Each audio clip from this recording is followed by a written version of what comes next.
the relationship of the two, and attempting from there to go into certain specific topics.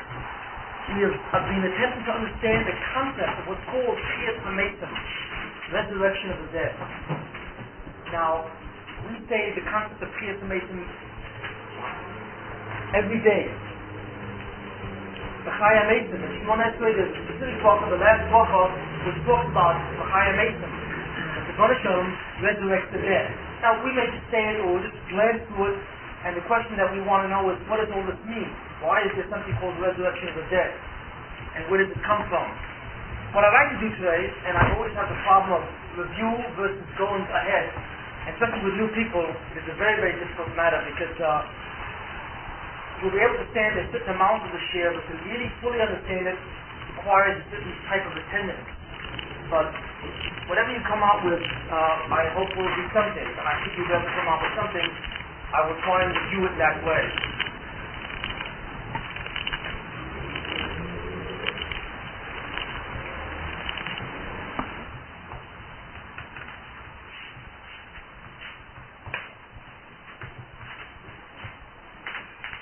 So we're on a 10-minute review. So the people who have been here can either have a choice of going outside for a small coffee break or staying here and suffering through it. Repetition is very important. It is, I think so. And I have no choice. It is impossible for me to go on without summing up to some extent what I've said before.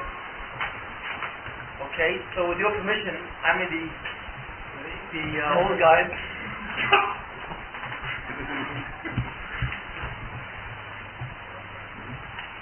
It's going to be a rapid review, so you're going to have to really stay with me. We start from the beginning. Why did the Baruch Shalom create the world? Okay?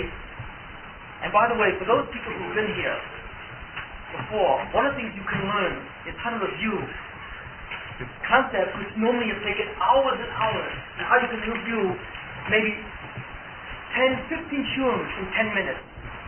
It's a good chinuch as well. Why did the Baruch Shalom create the world? What does he want? So what we basically establish is the following. The Baruch Shalom has created all existence specifically directed towards a certain type of entity. They want to shut one window here, well, he is called an neshama, soul. And what the Baruch Shalom did was to create an entity with its own existence and the capacity to be aware of itself, to know that it has a sense of self. And he has said to that neshama, I wish to give you a tremendous ecstatic experience that will go on without end. That experience is a certain circumstance, and what the Baruch Shalom said to the neshama, to the soul, is that I want to give you this because I am a maker. The Baruch Shalom, who is absolute existence, is also absolute goodness, and what it tends to do is to bestow goodness on the neshama. What is the goodness of the neshama? Well, essentially, it is the perception of God Himself. When the Baruch Shalom created the neshama, which is a spiritual being, He said that I want to put you in a position to give you the greatest ecstasy and joy. And there is no greater ecstasy and greater joy than in the perception of me, myself. Why? Because since I am existence itself, I constitute the very process of to be. I am perfect beauty. The perception of me, of what I am, to the extent that you're capable of, will itself bring you into an enormously joyful experience where there is none like it or equivalent to it in all this world. So what he said to the neshama is that I want you to do this. I want you to be able to perceive this kind of thing. But the neshama responded to that. This sounds wonderful, but I cannot do this. I refuse to accept that which you want to do to me. In other words, I cannot be in a position to willfully accept this great goodness in which you have. Why not? Because the neshama says the following to the Baruch Shalom. I am created in your image, meaning I have something which you gave me which is absolutely unique, which gives me something of a reflection of who you are. What is that? That's the notion of self. I have the capacity to know that I am, and to know that I am in contrast to all existence and reality. I can look at you and say, you, me. And as such, I have an aspect of independence from you. That aspect of independence which is nurtured in the sense of self is a certain reflection of the divine. Because just like God knows that He is and who He is, He granted this gift to the neshama to know that it is and that it is different from anything else. And the neshama says to God, because I have this sense of self and because I have a reflection of you, I cannot accept what you're going to give me, because just like you are a complete giver, God, the one aspect about God is that God cannot take. God can never be a receiver. The Baruch Shem is not capable of receiving. Why? Because since He is a creator, He is a producer, He is never in the position of taking or receiving. The Baruch Shem, who is the ultimate force, can only give or create. He can only what's called be mashpia, give outside of Himself. He cannot receive anything because He is already all that there is possible. He is perfect existence itself. We will not define that. That is a shum unto itself. So the neshama says to God, I'm like you, and even though you want to give me, you want to put me in a position of taking this great joy, I cannot take this great joy. I have to work for it. In some way, I must be responsible to produce it. You see, to participate in its creation and its production. And by doing that, then I will be in a position to receive that which you want to give me. So therefore, what the neshama was expressing to God was the fact that since I'm like you in certain aspects, I want to behave like you do. So therefore, I will take what you want to give me, but only on condition that I in some way am responsible for its production. To some extent. Do we see what I'm saying? That's what the neshama says. That is called, that is a technical term in Hashkafa, and that is called Namah Diksufa. It is an Aramaic term. It refers to the inability on the part of the neshama to take that which it did not itself contribute to. When the Baruch Shem created the neshama, He created perfect. It was complete. It was a complete being. And He said, I want to give you this good. The neshama rejected that proposal because it had to deal with the problem of its own internal essence. It wants to take what God gives it, but at the same time it wants to in some way be responsible for it as well. That essentially is the dialogue between the Baruch Shem and the neshama at the outset of creation itself. Did this dialogue ever actually take place? No. Not really. It did not take place in the sense the way I'm describing it. It took place in the sense of what the Baruch Shem did in the creative process itself. This dialogue took place in existential terms. The Baruch Shem never actually discussed it with the neshama. As soon as the neshama was created, it already contained that difficulty in it. So what did the Baruch Shem do? He did a very interesting thing. And here we begin to see the structural format of how existence proceeds. At the beginning, the neshama was created what's called the shlemus. It was created in its entirety, with fullness of being. It was a complete entity. But in that state, it had the problem of non-supa. It had to reject the proposition that the Baruch Shem wanted to do for it. So, what the Baruch Shem said is, okay, I will make you work for what I have for you. What did He do? He did an amazing thing. He did two things. He created what's called the world of Chasar. What do I mean? He did two things. Number one, what He did was, He created a new world which never existed before. It's called the world of physical reality. The world of the Guf. Our world. Our world, everything we see out here, this entire physical universe, is the world that He created. It is a physical universe, not a spiritual one. Why did He create that? Because what He wanted to do, He wanted to give the neshama a chance to choose and work for its reward.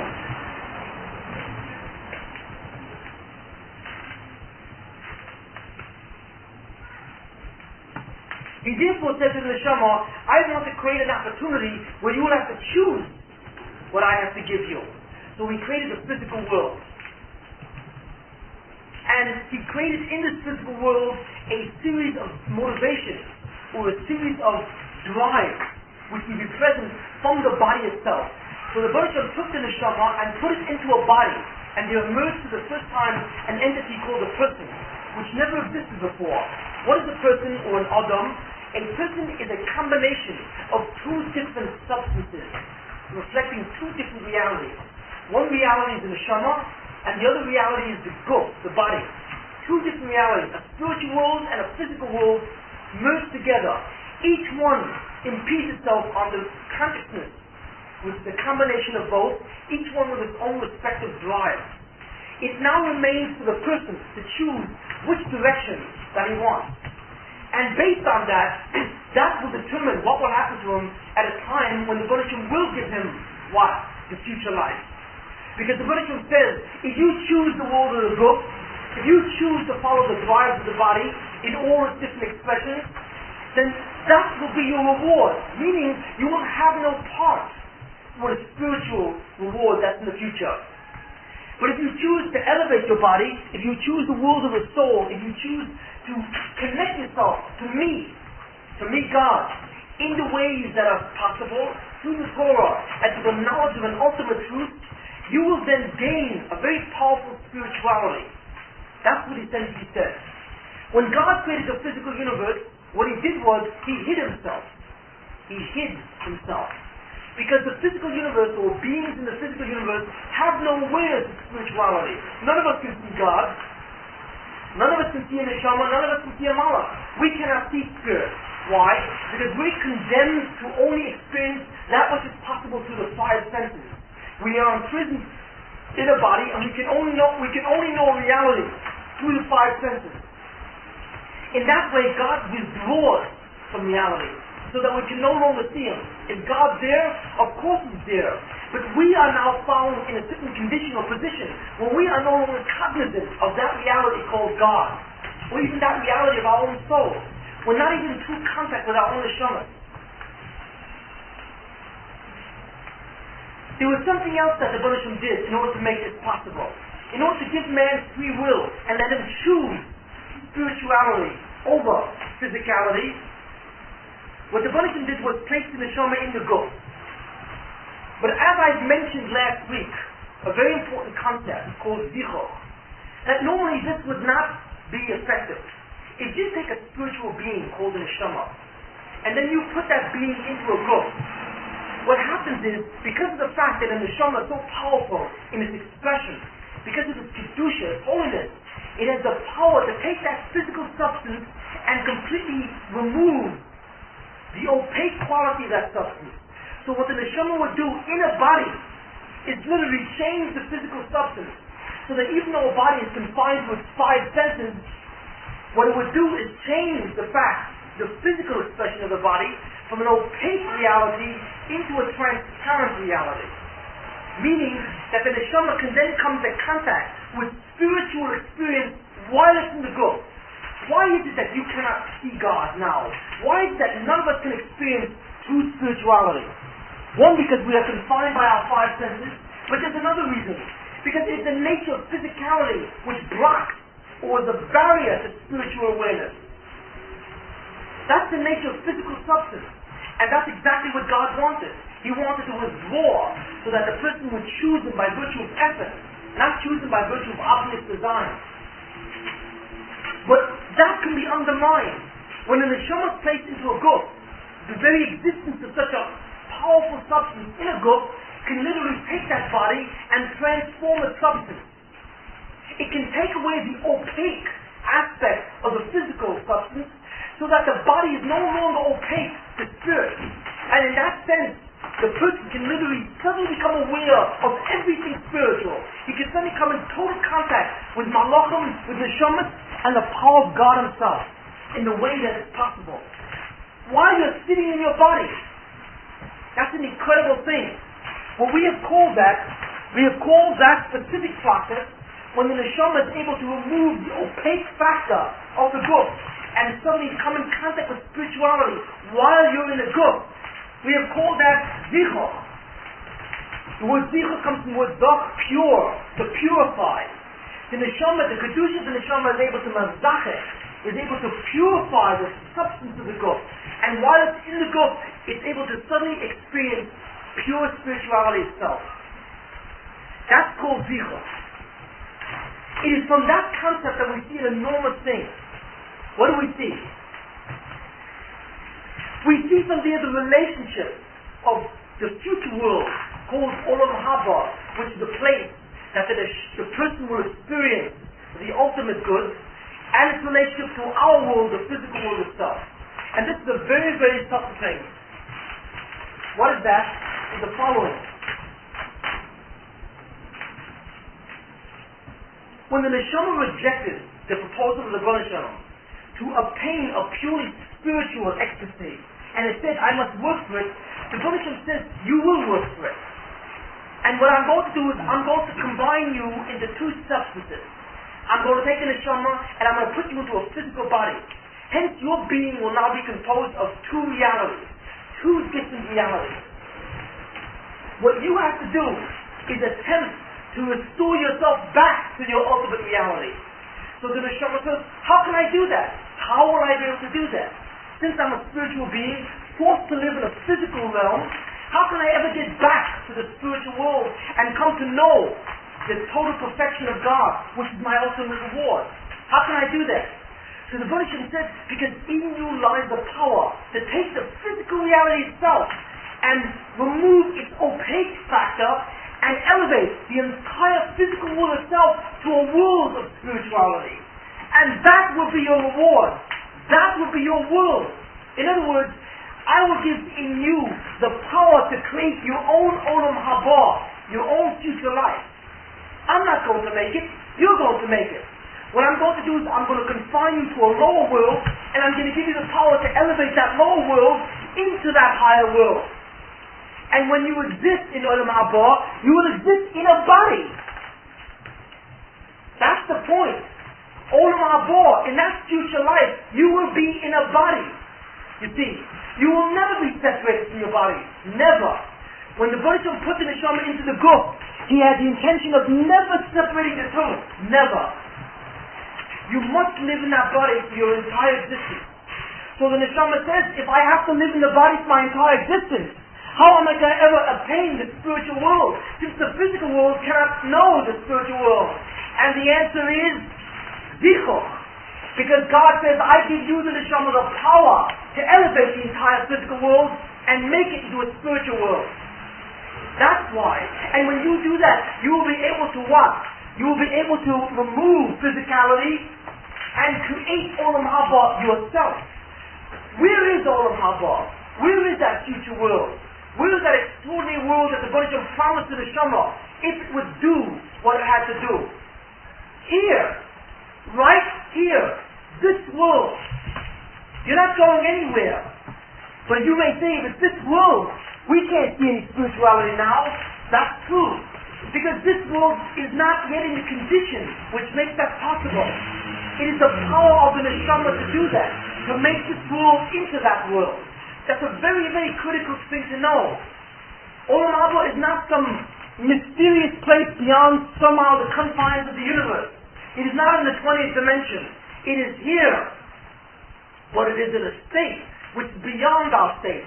It is at a time when the Neshama, or rather collectively all the Neshamas from the Jews, will someday have that power and put that power into the Neshamas again to elevate the entire physical universe, so that the whole physical universe suddenly becomes an Olam Haba.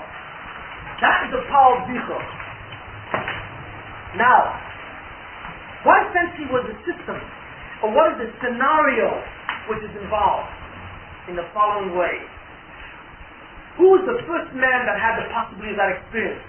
Adam Rishon. He was the first man who was ever created. And as I have told this group many times, it was the intention of God to create one and only one man. Adam Rishon was the first man who was ever created, and his wife Hava was the first woman who ever created. God had no intention of going on. Had Adam Rishon done what he was supposed to, the Baruch gave him one mitzvah. One mitzvah. And he said to Adam, I place you in the Gan Eden, Garden of Eden. What was the Gan Eden? What was the Garden of Eden? Gan Eden was the physical universe at that time. What we now see as our physical universe, in the time of Adam Rishon, his physical universe was the Garden of Eden. And the Baruch took the Neshama of Adam and put it in the body of Adam, and Adam awoke. as a being of two opposed substances. And the Rebbe says, I give you the power to change your body. But you will only get that power one way. You must listen to what I say. You must what? You must put my will before your will. You must exceed and accept my authority by virtue of my absolute perfection.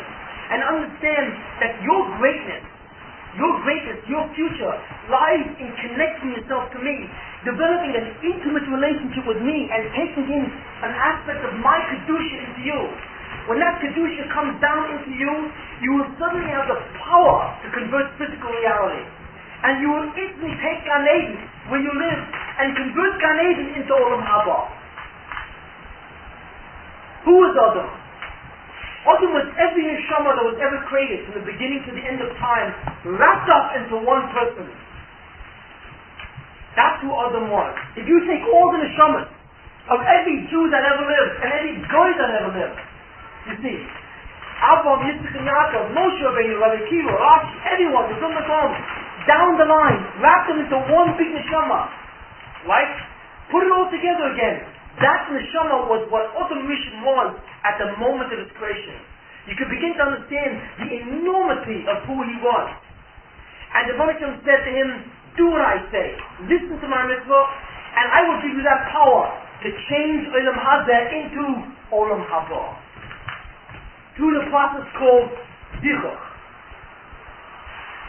In order to make that process possible, the Rebbe said, I will take away a section of your neshama, a piece of it, so that you can no longer be mazachech or purify your physical body automatically.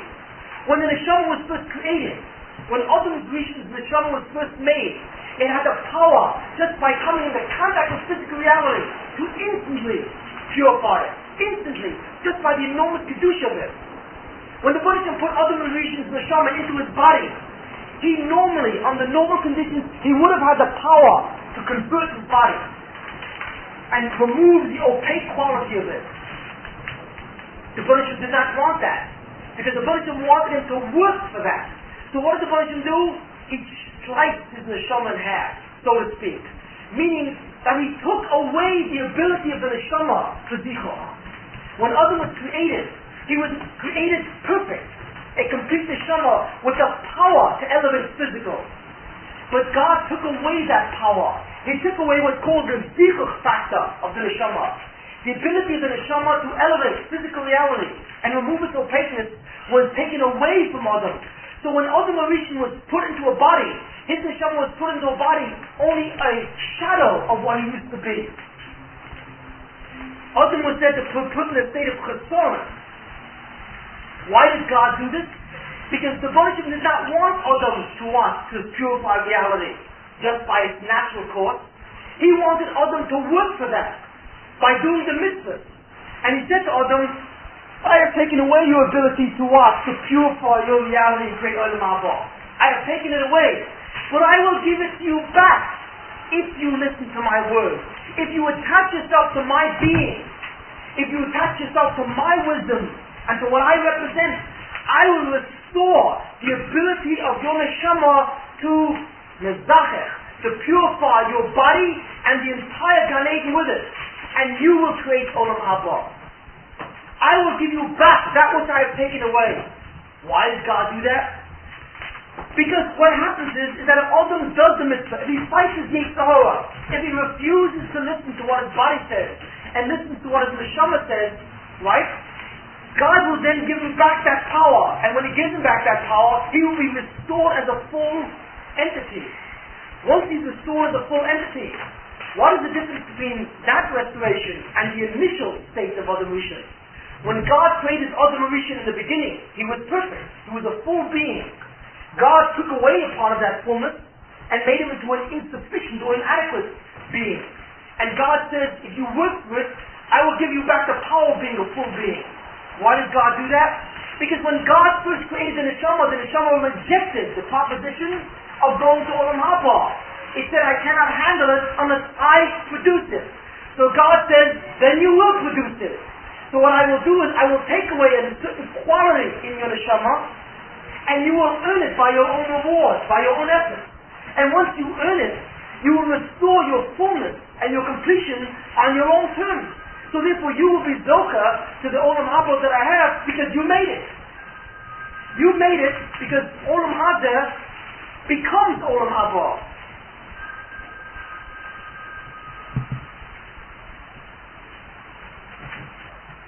Very simple. Very basic.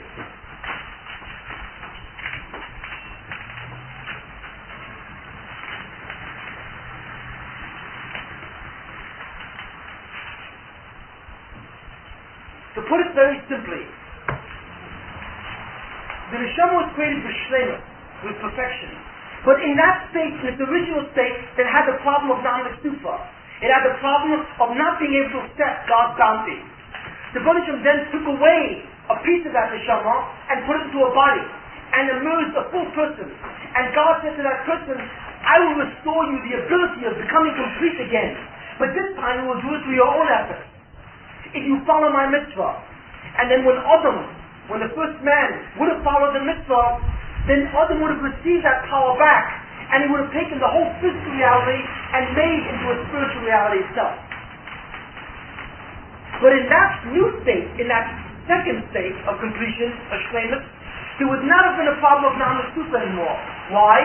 Because he would have created Olam Haba on his own terms by himself.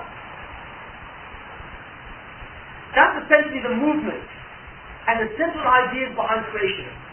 What do we see from this? From all this we see the importance of the concept of zichor.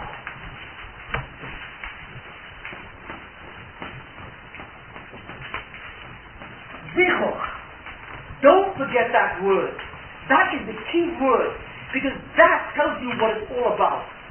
Zichor means that all of us have within ourselves, by virtue of who we are, by virtue of the neshamas in us, all of us have the power, by doing mitzvahs, and by developing an association with the Baruch Hashem, by becoming part of His wisdom, so to speak, and being near to Him, have the ability to withdraw, to draw down a new power. And from that power, we have the ability to forever change physical reality. This world itself. But you only have that power if you do not submit to physical reality. To the degree that you submit to your physical drive, to the degree that you're obsessed with the aspects of the body, to that degree do you lose that power, because you give strength to the body. But to the degree that you attempt to dominate it with spiritual forces, by learning Torah, by gaining wisdom of the Baruch Hashem and His ways, by attempting to make your life a reflection of God's will, so that what you do is always a reflection of what He wants in the mitzvahs and so on and so forth. To that extent you will be withdrawing from this reality. And as you slowly withdraw from the physical aspect of your being, you suddenly concentrate and marshal all the forces into the spiritual aspect of your being. Once you do that, you will be then accumulating the necessary power to one day change your body and all of reality itself. That ends the review.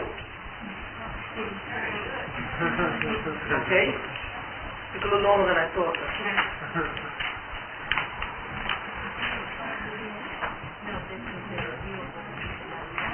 I think you're all with me now? Okay.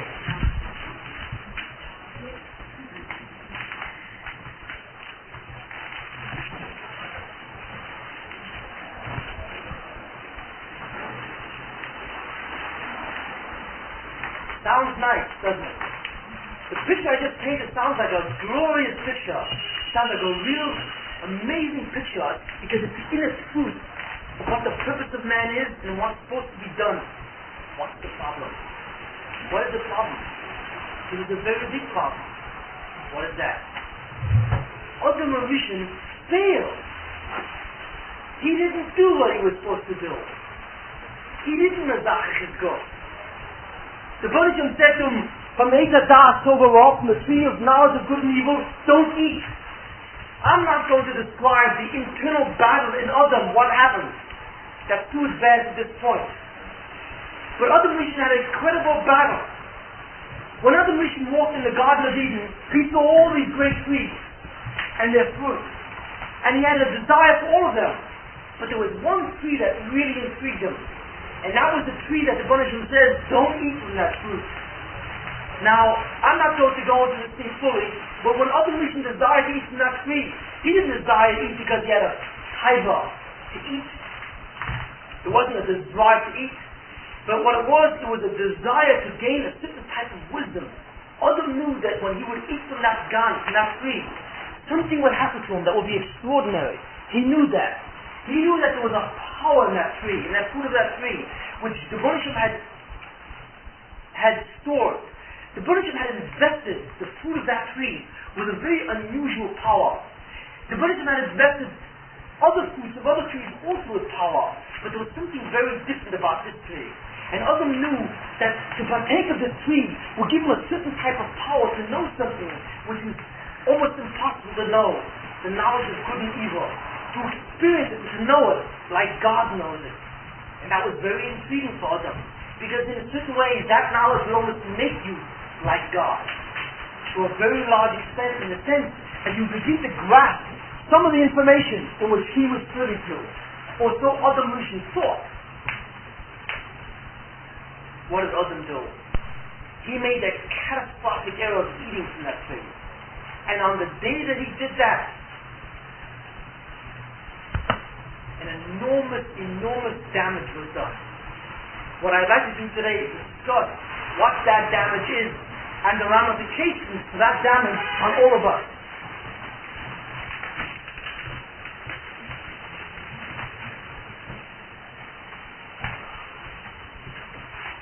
There's the aspect of the failure, okay, one, and then there's the aspect of the rehabilitation. Because what we see from Adam Rishon are three steps. One, what was Adam Rishon supposed to do? That's what I just presented now. What was he supposed to, what should have happened? Number two, what happened as a result of his failure? And number three, what did God do to rehabilitate the situation, to try and restore the imbalance which Adam Rishon produced in the world? The failure.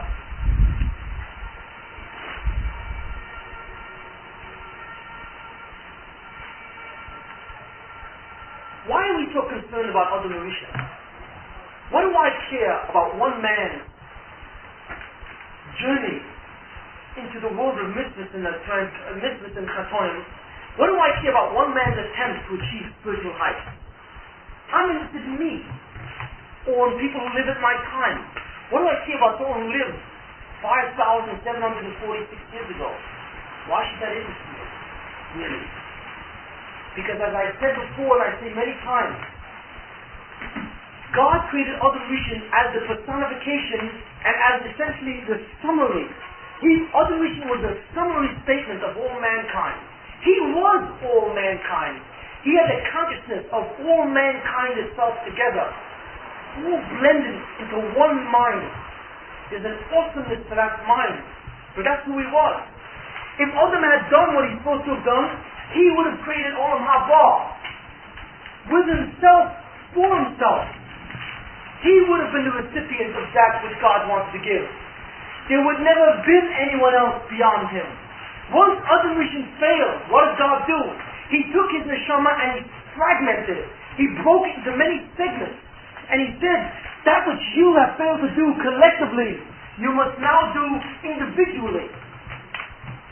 All of us represent pieces of what Adam once was.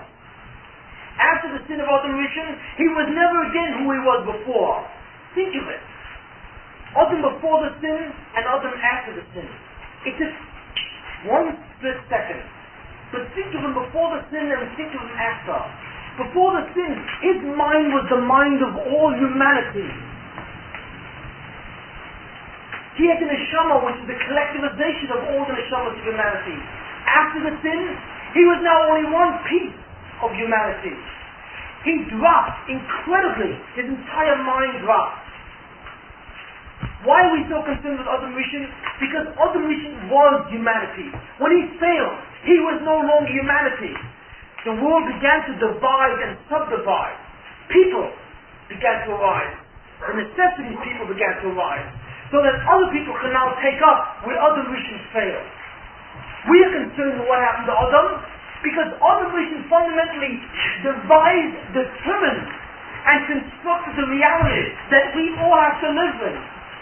We have to do what we have to do, basically because of what Adam failed to do. That is the key point. Since he failed to do what he was supposed to do, we now have to undo his damage and correct what he was supposed to do. That's the problem. That's why if we understand who we are, if we understand what we have to do, we must understand what he was about before the tragedy happened. And we must understand what he was about after the tragedy happened. And we will begin to understand what that was about. We will begin to have some kind of a glimpse of what we're supposed to be doing and what reality at this point in time is all about. Adam failed. What was the immediate consequence of failure? The immediate consequence of failure was a very strange notion.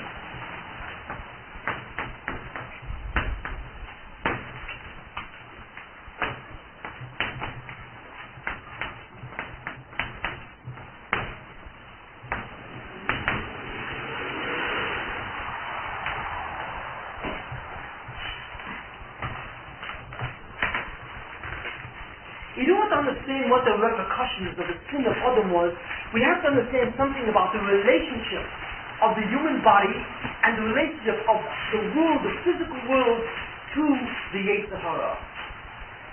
When God created the body, why did He create the body? He created the body so that He could withdraw, so that He would be absent from the world, at least as far as Adam was concerned. Because God said to Adam, I want you to put me back into reality. I want you to restore my presence in reality. I want you to what's called the Mazgala Yechudai. I want you to reveal my unity in your reality, in the world of the good. I will withdraw from the world of the physical so that I'm no longer visible. And in that state, you will no longer see me as the absolute being of all creation. You will not see me. You will think that everything exists separate from everything else. You will think that there are many different powers. Again, let us examine that. The essence of all wisdom and the essence of all knowledge and the essence of who you are is to know that God created all reality. He is the force behind all reality in every expression of that reality.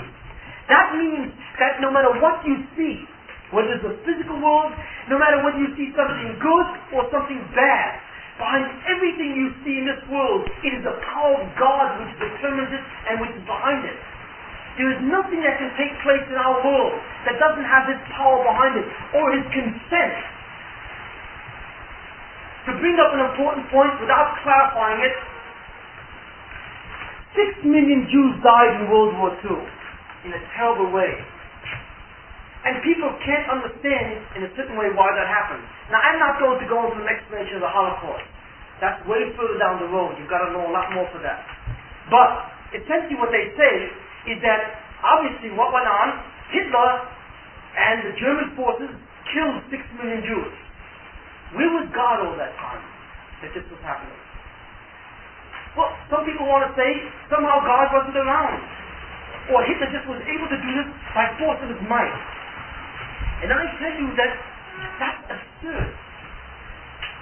Hitler did what he did with the consent of the British Army. Hitler could not raise his hand without God giving his permission, much less point a pistol at someone. You literally cannot move your finger. You cannot have the next thought without in some way the British have consented to it and giving you the possibility of doing that. There is nothing in this world which is absent from His power. There is nothing in this world which is absent from His will, whether it is good or whether it appears to be evil. Why He does what He does is the subject of future shiur today. We will explain these things. But I want you to understand the concept of what's called Gilu Yichud. These are very, very important words.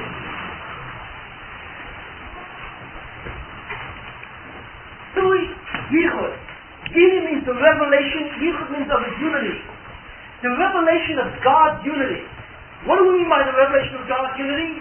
The revelation that there is no other will in reality but His. Literally, in everything that happens.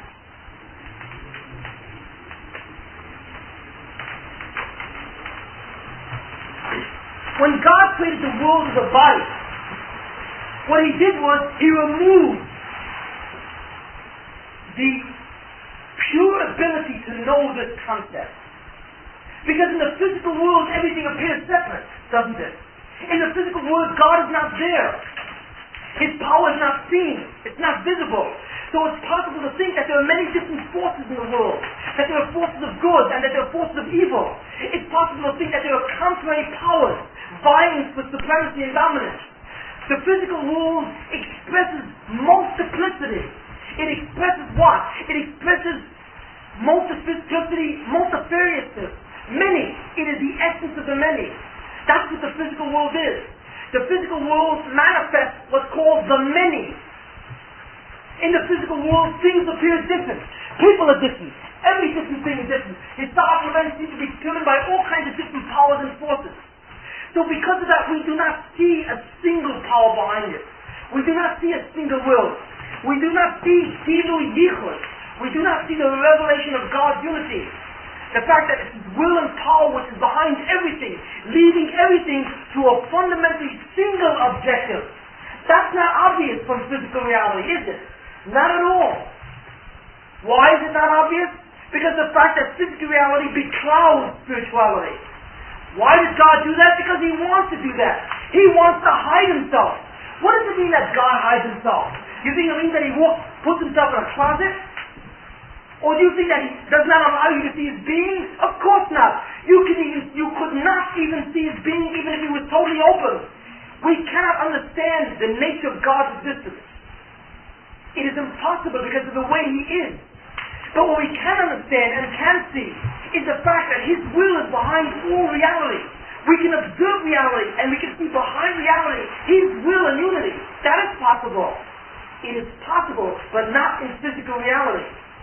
The essence of physical reality is to hide God's unity, or to hide the fact that His will and His power is the one cause behind everything. That's the purpose of physical reality.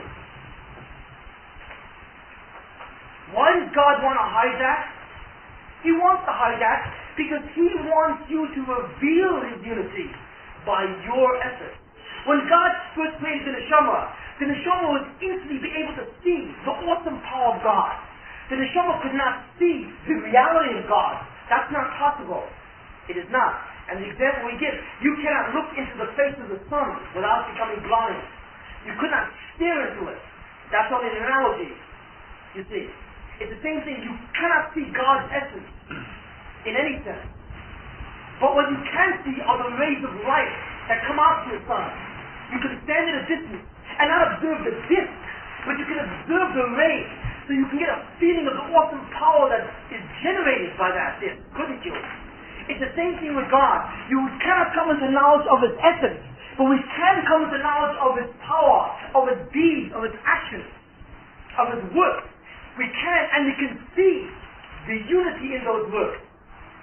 When the neshama was first created, the neshama was able to see that, to know that. When God took away the neshama's power and put it into a body, He took away the person's ability to know His unity and see that reality has many forces to it, many explanations, many causes. And what the Baruch Hu says to Adam, I want you to restore me back into the world. I have hidden. My unity is hidden from you. But you choose. It is your purpose and your what? Avodah, your service to do what? To make me reveal, to put me back.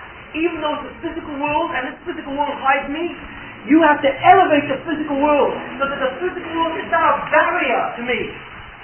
And once you have elevated the physical world so that you can see me and know me in terms of my will, that will be your reward. That is Olam Haba. Olam Haba is a clear, crystal clear perception of the rays of God's existence. And that is the greatest simcha of all. But God says the body beclouds that. The body beclouds my unity. Restore that unity. Return My kingship to the world was called the Malchus of the Bereshit to the world. Make me king again over the world. I have hidden my sovereignty. Restore me as the king.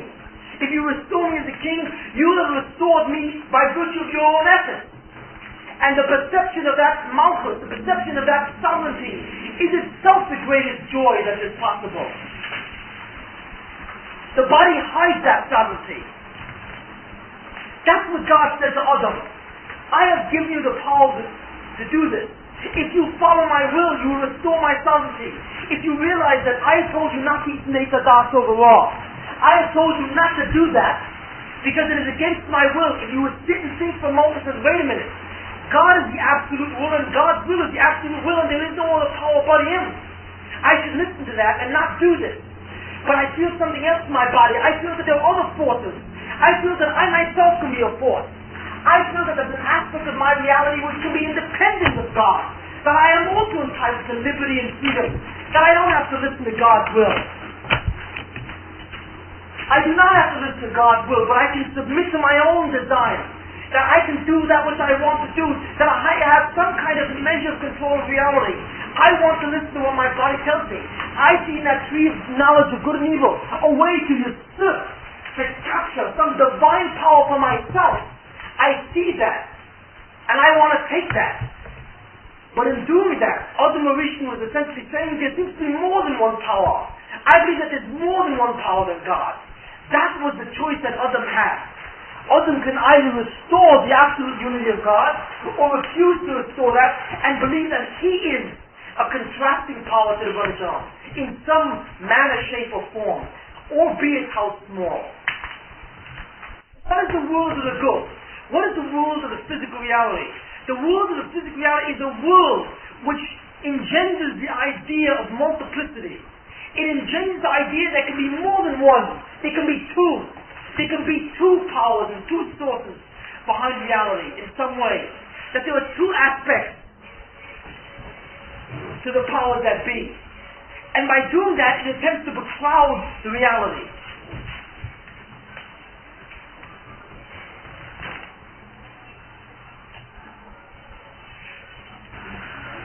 Therefore, what we see is a very important thing. And listen very carefully. God created the option to Himself. He created the option to what? To His own unity. That option was physical reality. That's what allows man to be seduced away from God. We call the evil inclination the Yetzer Hara. The Yetzer Hara is the evil inclination. It is the desire of man to send out for himself and to involve himself and preoccupy himself with his own body. But what is the force of this seductive power? The force of that seductive power is the body itself. It is the desires of the body. It is the fact that the body breeds multiplicity. The fact that the body breeds different entities that allows man to have a Yetzer Hara. So the force and the power of evil is not in man. There is no Yetzer Hara in man himself. It is really from the body that it speaks.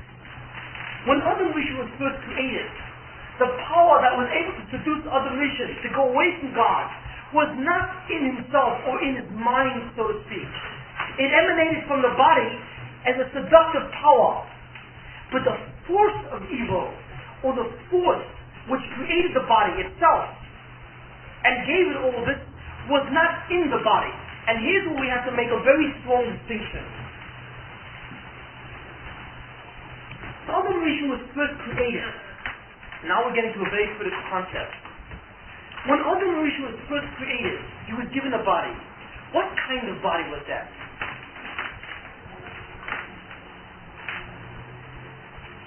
That was a body which had in it the expression of going away from God. Adam had the desires and the seduction of going away from God as manifest through his physical reality. But the source of the power of evil itself, the power which created the whole physical world, and which created all this, was not invested in that physical reality. The source of the power was not in the physical reality itself. The physical reality was simply the expression of a certain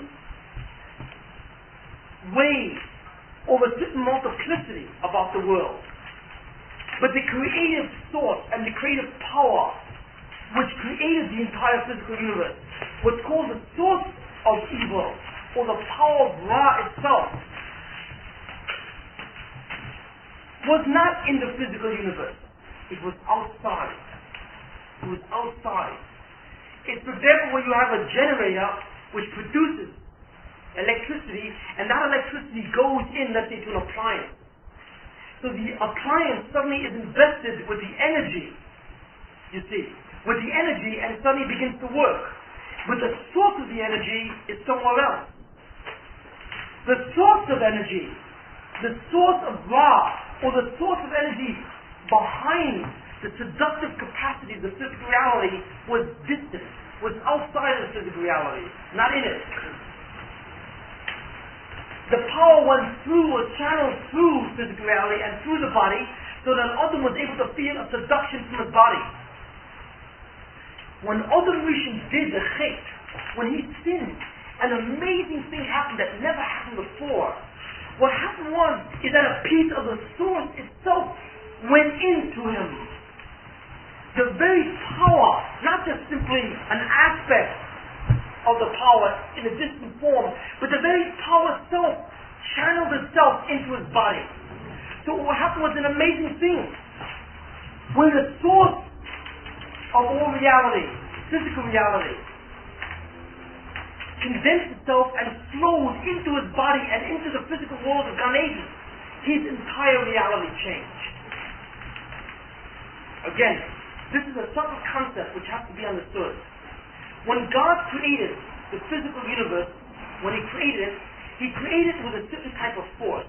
That force is called Ra, or Tumah.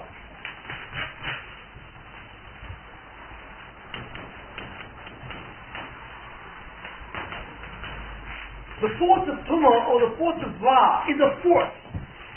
With that force, all physical reality was created. But that force was not in physical reality. It simply was the force which was used to create it. Remember that distinction. When Adam did the sin, what he did was, he literally connected himself to that force, to the force itself, so that the force now had a way to literally come into him, into the body itself, and into the physical environment. Do we see what I'm saying? The fact that Adam ate from that tree of life, of knowledge of good and evil, when he ate of that tree, and he ate of that fruit, he suddenly allowed the very force to enter into the physical world, into a direct contact. Because what he did was, he connected himself to that force directly. Up to now, he was only connected to what? To the product of that force. To the product, which is the physical world, but not to the force itself. When he did the sin, he connected to the very force, and that force literally went straight into his body. What were the repercussions of that? Do we all understand this? Yeah. It's subtle, but it's not that difficult. There's a difference between the source, the force itself, and the product of the force.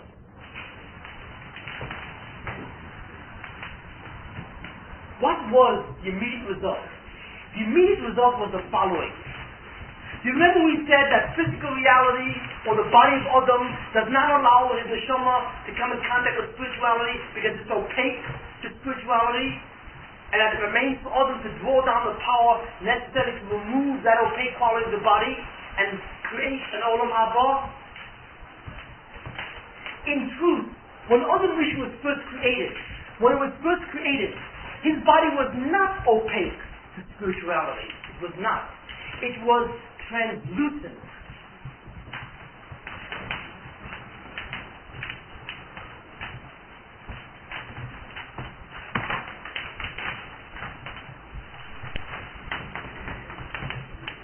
These are three levels. 1, 2, 3. Transparent, translucent, opaque. Do we know what these three words mean? Very simple. If you have a piece of glass and you look through it, and you can see what's on the other side, that glass is said to be transparent. But if that glass has cloudiness in it, so that you can see light from the other side, but you cannot see clearly, for example, like the glass in a shower, you see, where you can see light, and you can see like a shadow of a body, but you cannot see it clearly. The glass is said to be translucent. If, however, that glass is dark, black, you see, you cannot see anything through the glass. It's said to be opaque. So in other words, the ability to see an object through glass, or anything for that matter, has 3 degrees. It can either be transparent, translucent, and opaque. I believe we all know the distinction. When God first created the body of Adam and put his neshama into that body, the neshama wanted to see spirituality. It could not. But how much could it not see? It could not see it because that body was translucent. Well, wait a minute. If that body was translucent,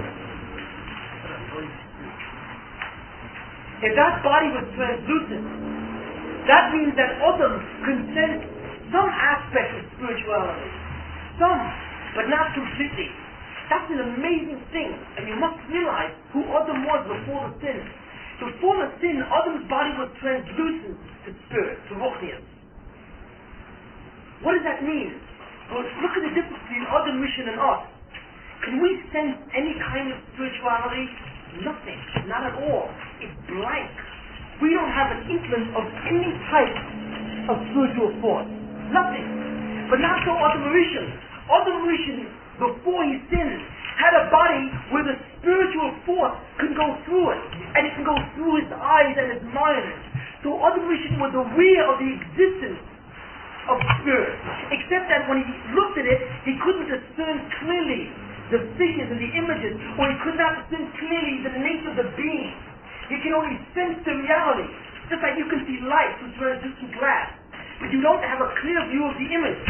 Adam Rishon did not have a clear view of the images or the aspects of the spiritual reality, but he can sense the spiritual reality while he was in the body.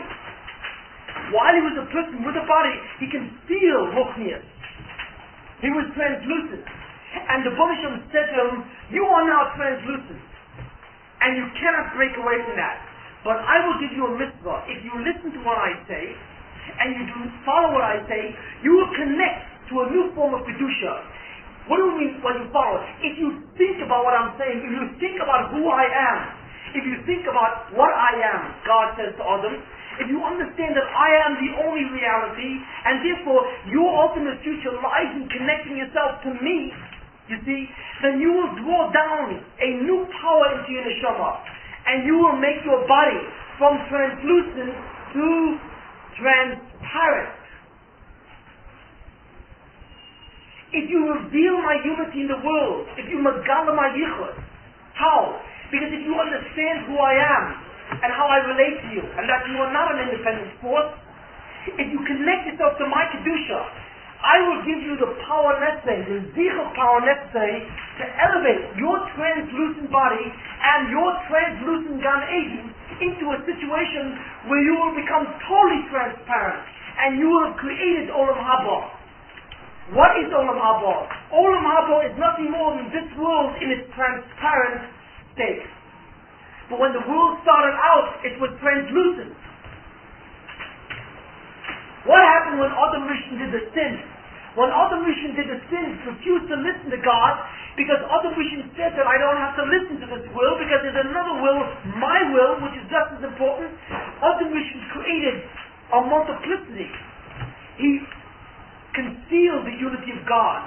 And by doing that, he gave strength to the physical world.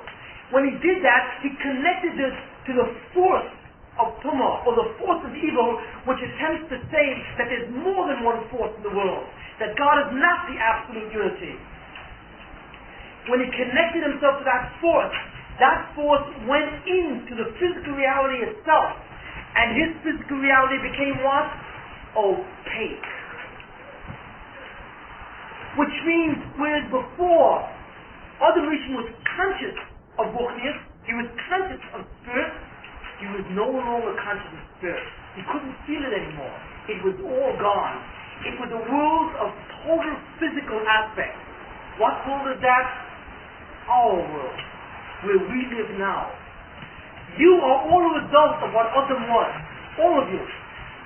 The reason why you don't sense anything spiritual, the reason why you have no concept of anything spiritual in the way that it really is because your body and your physical reality will not allow it. That's why. Why not? Because Adam Rishon saw to that. By doing what he did, he allowed the force of Tumah to enter so that your body became the residence of the force itself. It was not simply a distant expression of that force, capable of seducing Adam. It became the residence of that force. As the residence of that force, that body was no longer capable of being purified. It was impossible. It was opaque. God's master plan was foiled in that sense. Do we understand the consequence of what Adam did? What Adam did was not only to what? To himself, but he also affected his own neighbors. Adam Rishon destroyed the entire physical universe. Because what he did, he changed its nature.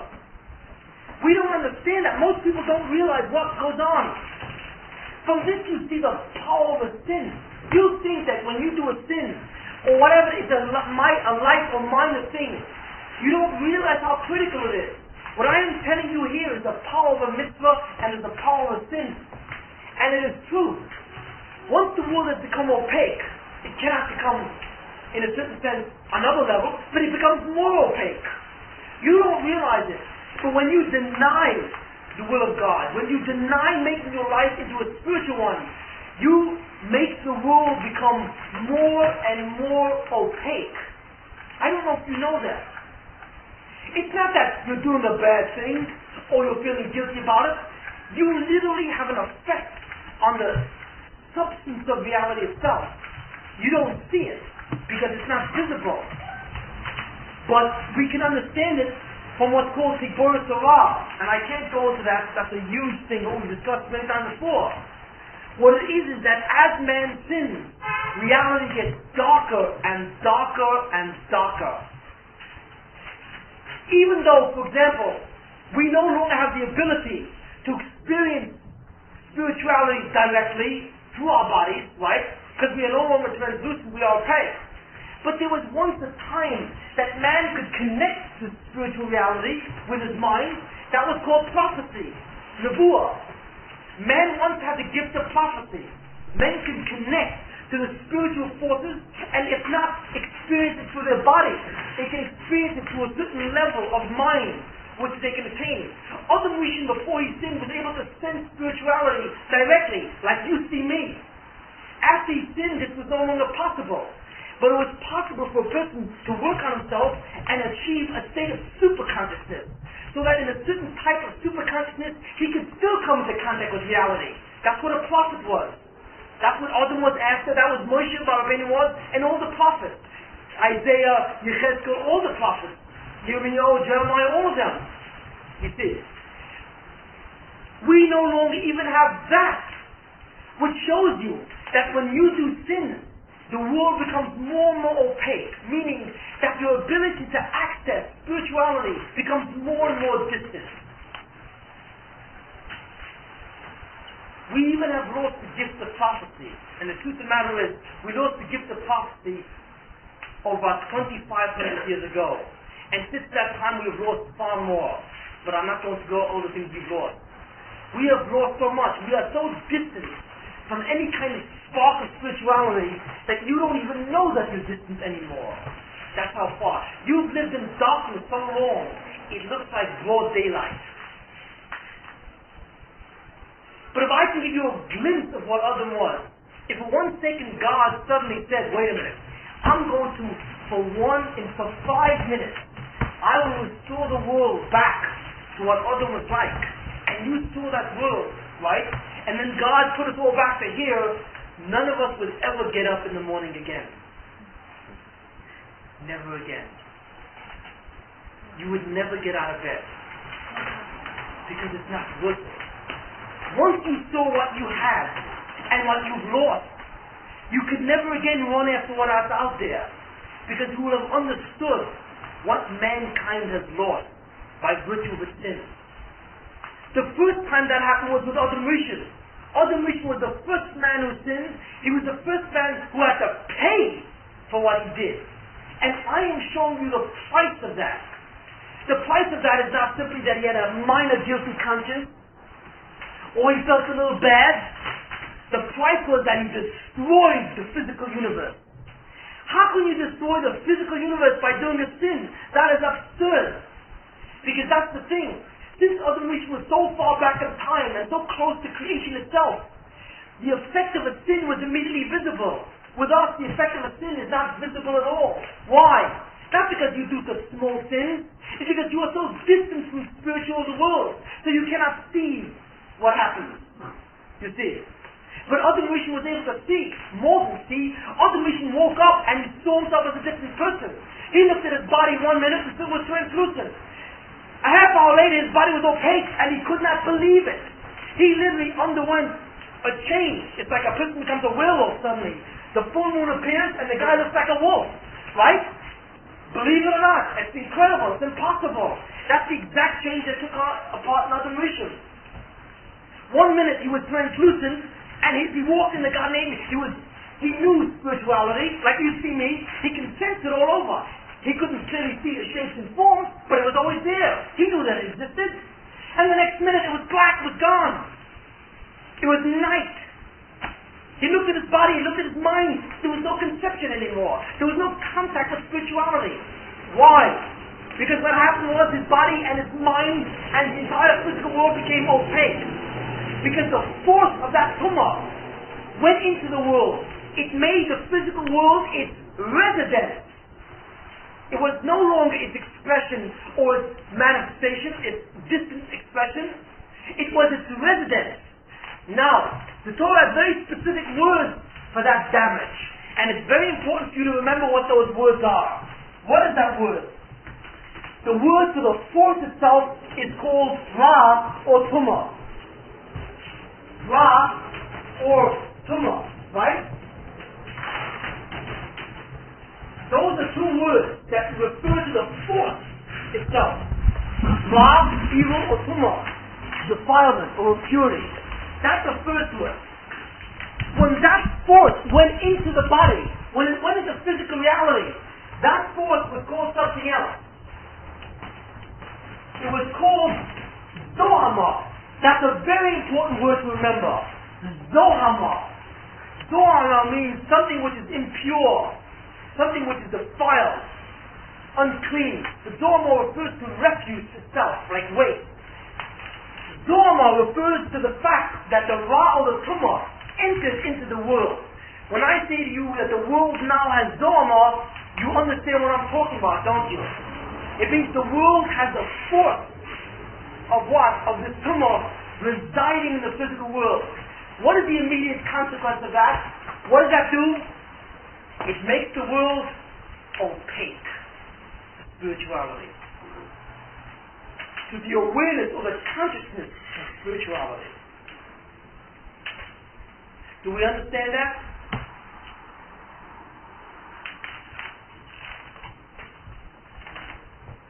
What Adam Rishon did to the world was to damage it. The Hebrew word for damage, which is a very other important word to know, is the word kilkul. Kilkul. Kilkul from a kalkul means to damage something. Kilkul refers to damage. When the Zohama entered into the world went into a stage of kilkul. Kilkul means it descended. The physical world, Adam's body, his neshama, everything descended into a devastated, destroyed state. That state is referred to as a state of kilkul, because there existed in that world Zohama, or the force of the tumah itself. Do we understand those words? The knowledge of these words and these concepts separates the men from the boys, or the girls from the women. So it's very important to understand these words. You will never attain a sophistication hashkafa unless you are familiar with some of its technical terminology. You must become familiar with some of the words that I put down.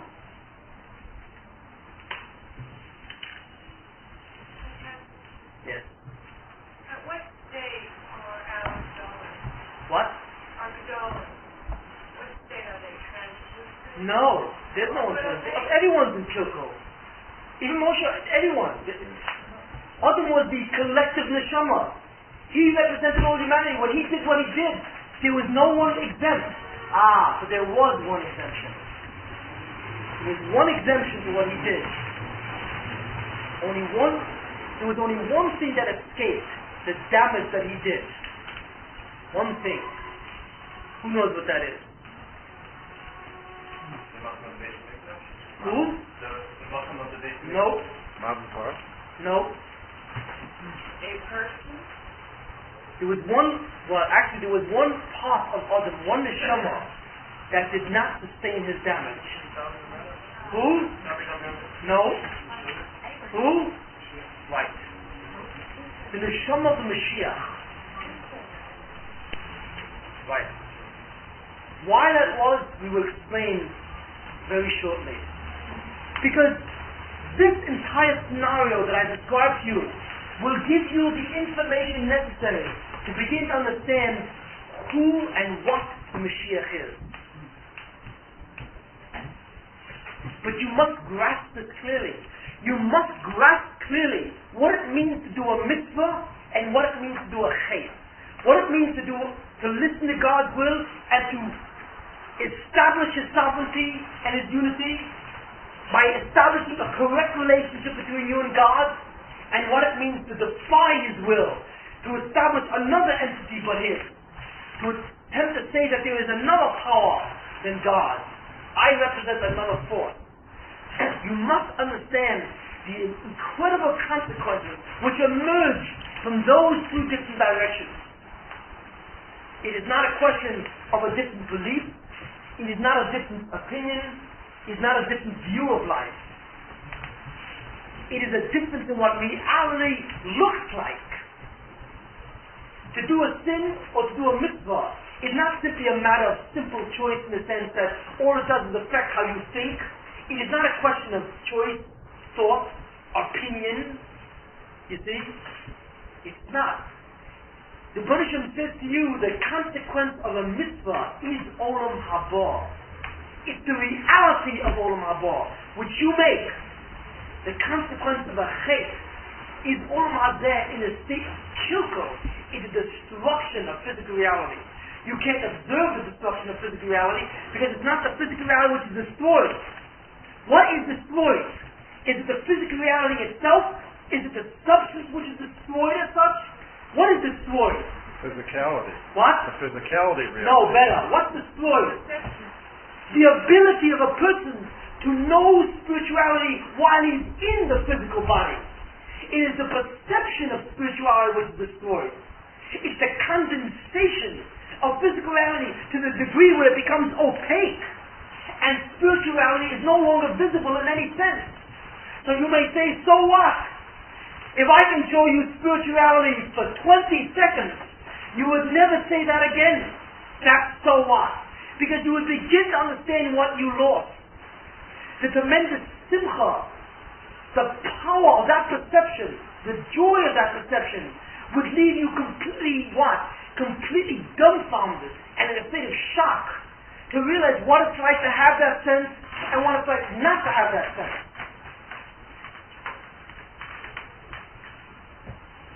Yes. So that man would choose him. The force of Tumah was created why? Why was the force of Tumah created? The force of Tumah was created because from the force of Tumah all physical reality was made.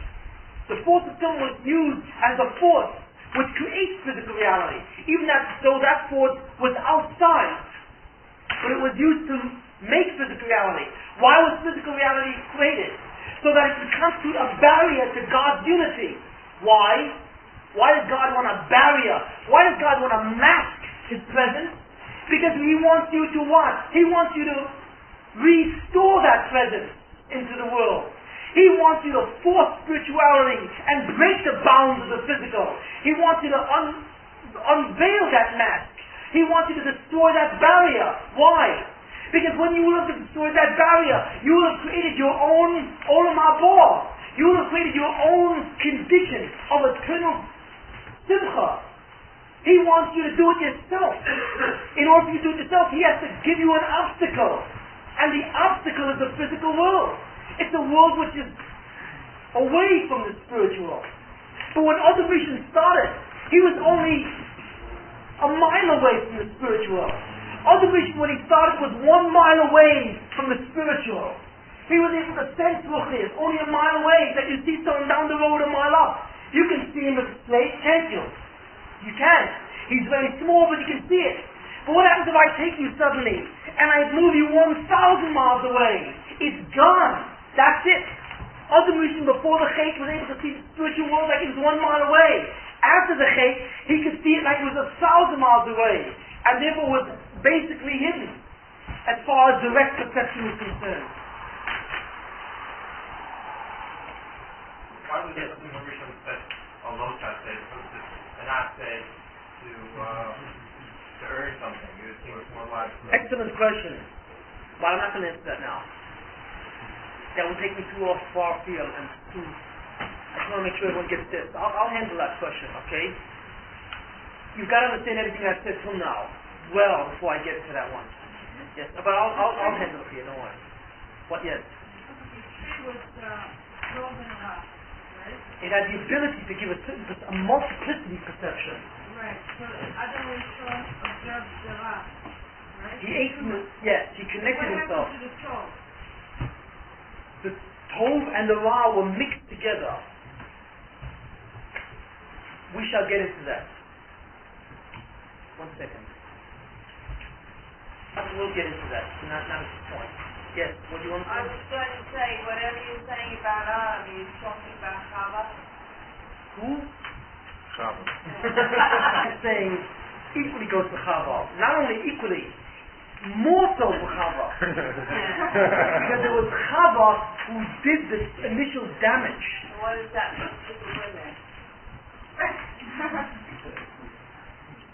Well, I once described this a little, but what it essentially does, what it means, is that since woman was the initiators of the damage, why?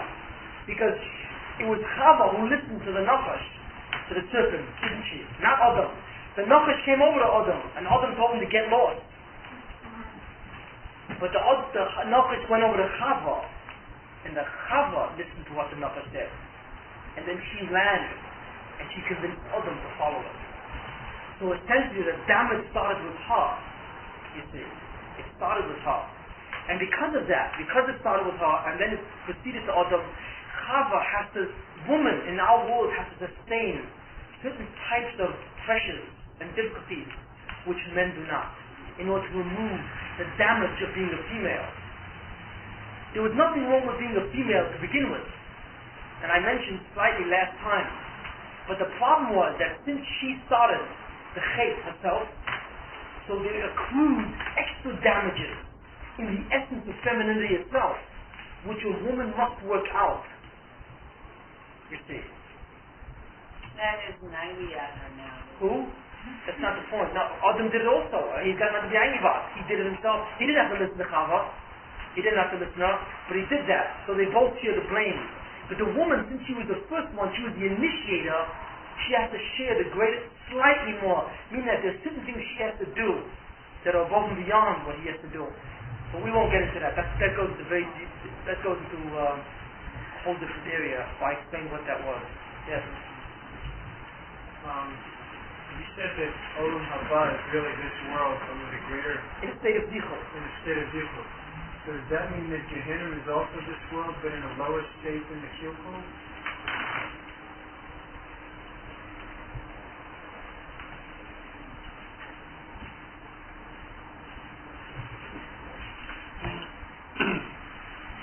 In a sense, yes. In a sense, yes.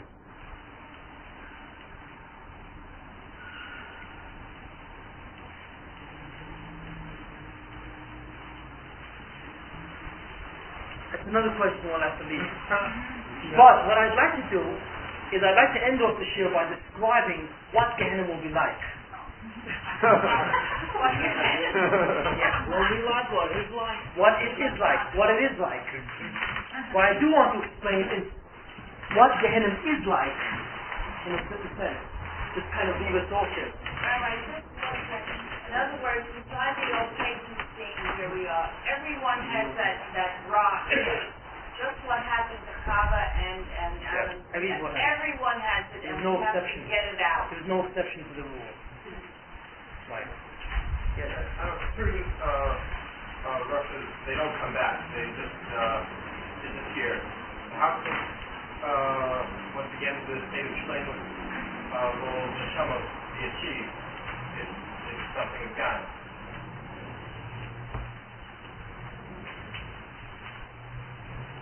That answers that question has to do with the structure of humanity, like the Goyim and Jews. In other words, what happens when pieces of humanity fall away? How is it restored?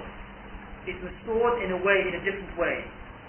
But I can't go into that without discussing the fragmentation of humanity.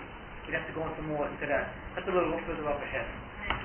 Yeah, sometimes people ask questions and I have to choose whether or not I want to answer it or not. And the reason why we're not asking certain questions because it involves the comprehension of certain principles which have not been stated yet. And my policy is to go one step at a time to make sure that there's a clear understanding of every part of the process. That's one, but we will get to that. Yes. The Neshama was in many bodies. The incarnations in Well, these are which body she's going to be get up. Well, that has been asked, but we'll get more to that next week when we talk about Chiyas Mason and the Taiva Shikhan. We'll get to that. But that question has been asked a number of times and so on. But let's not go into that until we speak about Gilgal, the whole concept. Yes. Maybe a head-on. I'm just curious to know where the aspect of vehicles would fit into the frame of the 5 parts of the Neshama. You said this was part of the Neshama that is never moved. It's the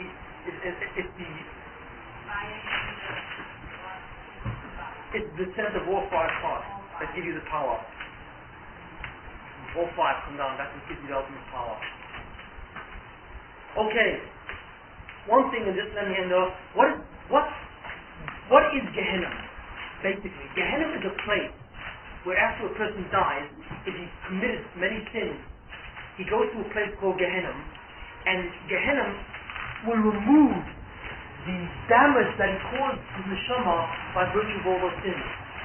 If a person devotes a great deal of his life to transgressions, to sins, when he does die and the neshama goes up, it is covered with a great deal of tumah. It is covered with it. And that person must undergo a process where that tumah is removed, or else that person cannot survive in a spiritual world. Okay? How is that tumah removed? Do we understand what Gehenna is? Gehenna is a spiritual place. It is not on this world. It is not.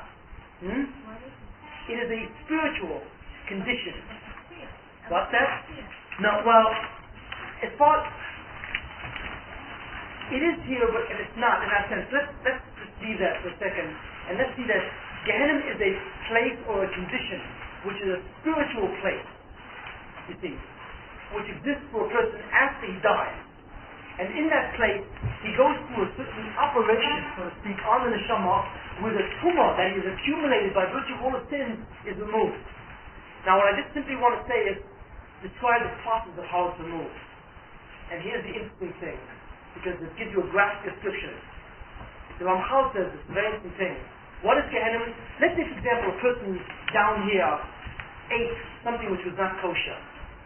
Right? He ate something which is not kosher. If he eats something which is not kosher, he brings a certain spiritual force into him again, which is tomei, the same process again. And that also goes on his neshama. Not only does it affect his good, but also clouds his neshama as well. What happens in Gehenna is that neshama is forced to eat something which is not kosher in that place. Now, how is that possible? It doesn't mean he doesn't have a body. So if he doesn't have a body, how can he eat? But the spiritual parallel to that.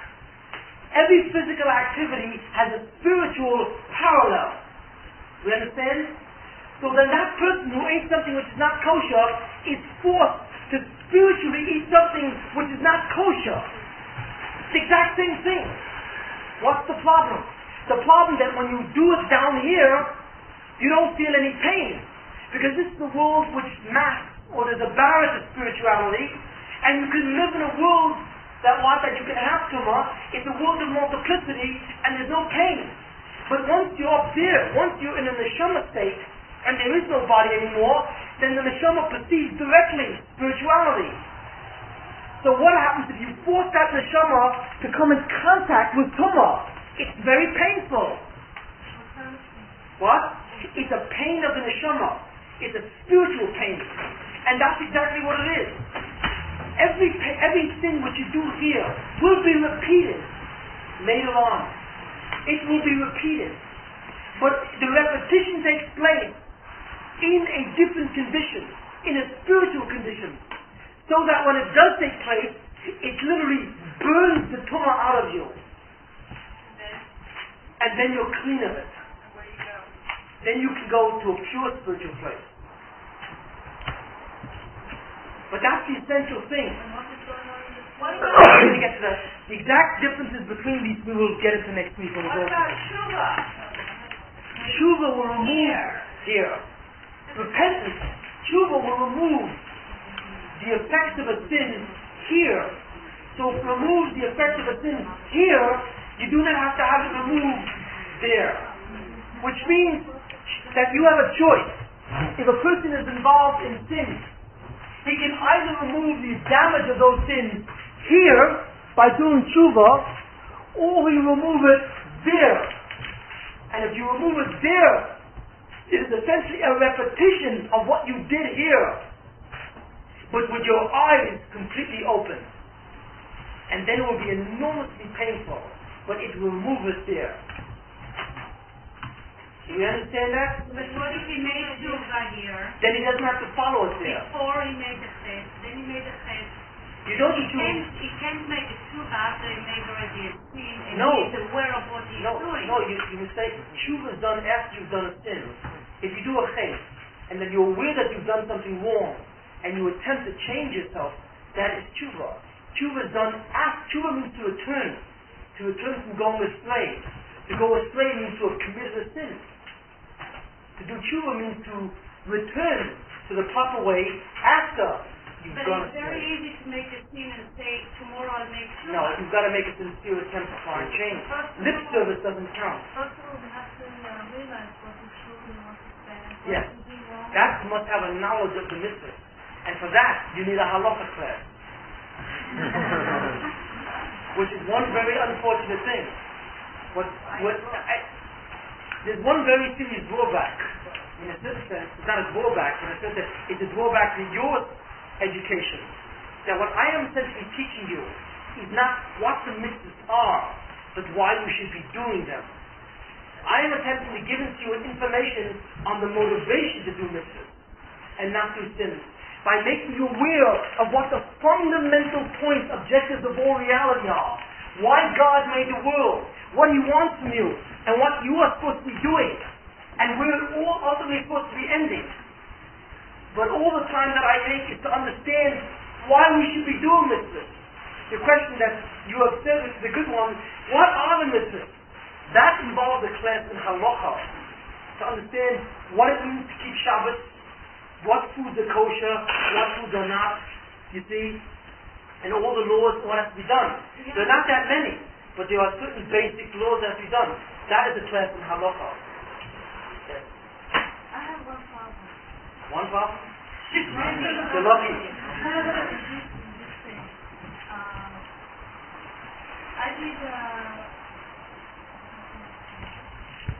I did Shabbos and all that, but I don't know how it affects what it does. I The know. effect of Shabbos. Yeah. Okay. What is the effect when I do it? Okay, let me just end that off then with that question, which we said last week. But that's no problem with Yes. Then I will end off. Let me end off the share with the answer to that question. What happens when you keep Shabbos? No. Not happening. That goes on the wall, eh? It's hiding behind the... 1 second. 1 second. Let's go back to Adoration. When did the Baruch Hashem starts creating the world. On Rosh Hashanah, which was a Sunday. When did God make man, Adam Rishon? What day of the week? Friday, the 6th day. When did He make him? He made him Friday morning, noon. Okay? How long was Adam Rishon supposed to sustain not eating from the Eisadat of the law? Before Shabbat. What happens if Adam would have held out until Shabbat?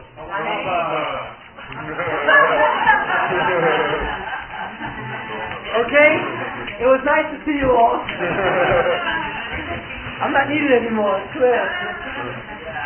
If Adam had sustained it until Shabbat, what would have happened is that a new Kedusha would have come down into the world. What is that Kedusha? That Kedusha is the power of Zichuch. That means that the day called Shabbat is designated for the day to bring down that power which creates Zichuch. The power to elevate the human body, physicality, to a world of spirit, right? Where it transfers the spirit, is contained in the Kedusha of Shabbat. That's the day which has it. You don't realize the power of Shabbat. There never was supposed to be a Shabbat. When God created Adam Rishon, He created him in the 6th day. The 7th day was supposed to be a day of Olam Haba. The 7th day was the day of Olam Haba. There's only supposed to be 6 days to Olam Haba. Only 6 days, that's all. God created the world in 6 days, and the 6th day should have ended. The 7th day, which was Shabbat, was supposed to be Olam Haba. The next situation, the next condition. Why? Because Shabbat was the day that the power of that Kedusha was supposed to descend, and the entire physical world was elevated to a new reality. That's the Kedusha of Shabbat. When Adam failed to do that, he destroyed Shabbat. Because he made the fact, by making his body opaque, he made it impossible for that Kedusha to come down. Shabbat was therefore null and void. What does the Baruch Hashem say? The Baruch Hashem, because He loves men so much, said, I will still let them keep Shabbat.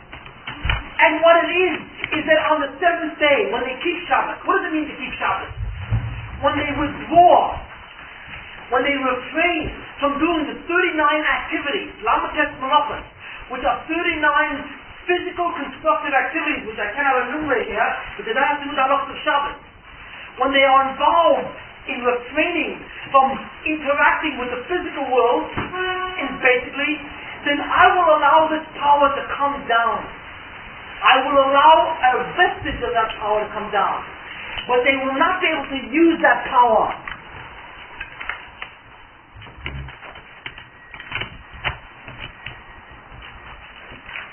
The Baruch Hashem says, I will give them another chance in that way. Well, I will allow Shabbat to exist. And what happens is when a Jew keeps Shabbat, when he refrains from doing the 39 prohibited categories of what? Of physical work. When he does that, he allows his neshama to become a conduit or a channel for Kedusha to come down. That Kedusha has the same quality as the Kedusha which should have been Mezachich the physical world. But now it cannot do that anymore. We will explain that more.